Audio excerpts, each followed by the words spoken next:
ये ललिता अब ये विशाखा चलो ना बहनी हो आज तो होली के तिहार हो और वही वो हम लोग हो देख पर ही हो तान होली के रंग में रंगा ते कल चलो बहनी वो गली ले जाओ वो नहा जाओ चलो बहनी हो चलो चलो ये भी भगवान कन्हैया है जन काय कथे संगवारी अजिए तन सुखला अजिए मन सुखा चलो ना भाई आज तो होली के तिहार जी और वही वो राधा हम देखा चली कहन वो गली ले जाओ वो नहा जाओ चलो भाई आज तो ना बिना रंगाई नहीं छोड़न जी चलो भाई चलो जी चलो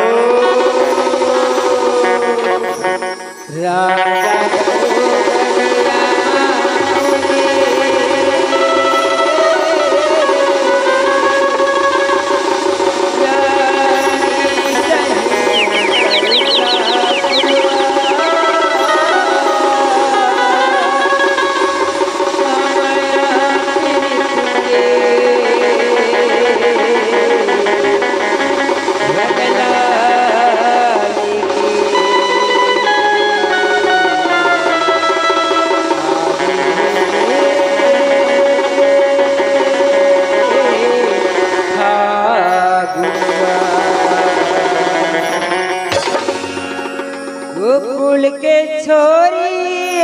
गोरी नारी मोरे मनला भाई वो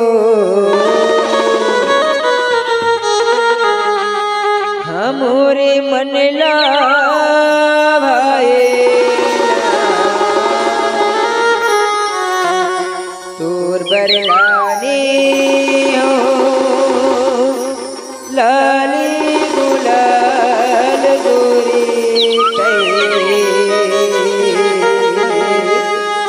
मोहमा लगा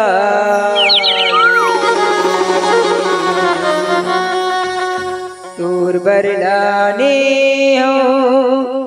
लाली गुलाल राधा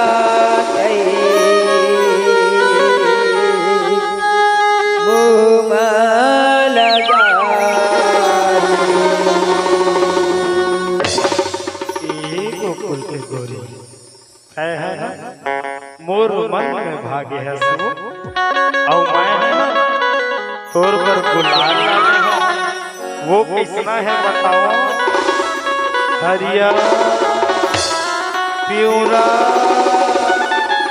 लाली लगो ले चल हट भाई हल पर हट हम पर फंसते हैं तोर बल्लाने हो लाली गुलाल गोरी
मानिले न मोर कहना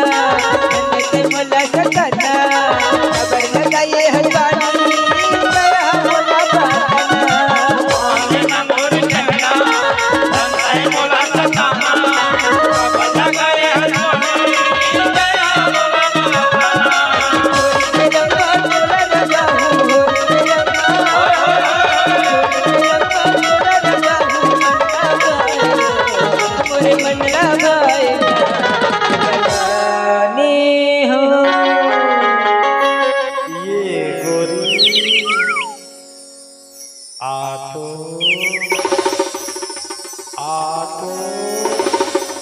अरे आ तो लगो लेना वो चल हट जब तब तो किसने छे तोर बल्लाने हो लाली गुलाल गोरी बल्लाने हो लाली गुलाल गोरी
मखाना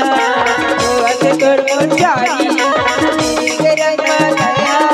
खबर में बनवारी गोवती मखाना गोवत तोर मुंडारी तेरा माया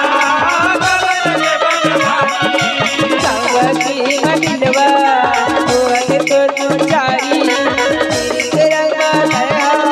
खबर में बनवारी गोवती मखाना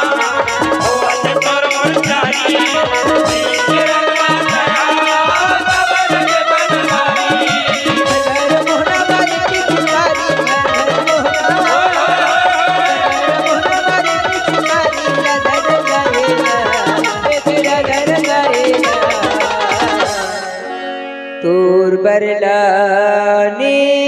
हो बिना दीपक के उजाला हो नहीं सकता। जी हाँ, बिना दीपक के उजाला हो नहीं सकता, बिना दिल के कोई दिलवाला हो नहीं सकता। अजी जो न बजाए मेरे बाके बिहारी के लिए ताली, इशारा समझत हो ना। फिर पुराना वाला चिपका हो नींबू के रस का जूस कथे और जे ताली नहीं बजाते का कथे दीदी हो तब घुमत मन कंजूस नहीं हो तब फिर जोरदार हा बजा हो। हाँ सुना है अजी जो न बजाए मेरे बाके बिहारी के लिए ताली, वो मेरे बाके बिहारी का दीवाना कभी हो नहीं सकता। तुरबलाने हो बकमिल गुलाल गोरी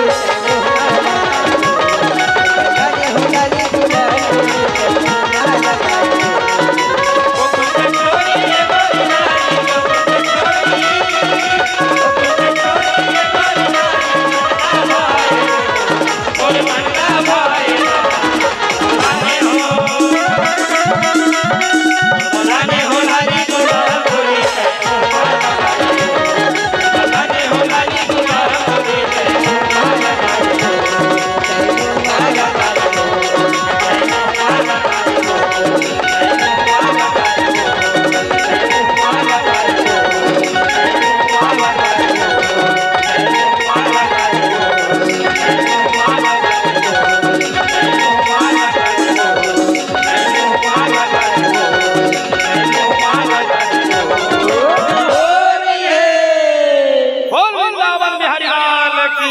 जय।